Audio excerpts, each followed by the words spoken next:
party was poppin' in the great mead hall. The Danes and Beowulf's men were having a ball.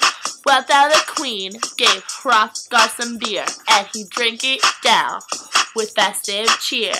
She then passed the cup to Beowulf the Geat. She thanked him and hoped that Grendel he'll beat.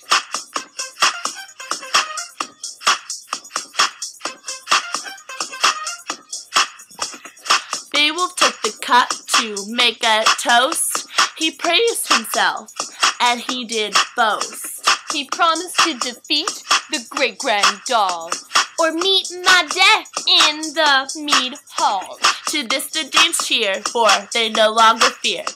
They knew that their great hero was here.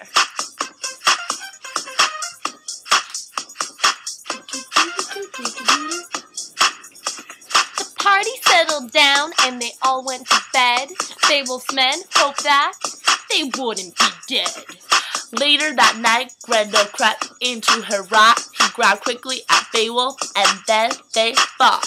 Beowulf grabbed Grendel's arm and wouldn't let go. All of Beowulf's men helped out.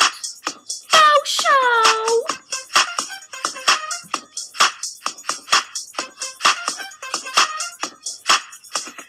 Grendel's arm was pulled out of his socket. Victory was Beowulf's, now pop, lock, and drop it. The end. Foo!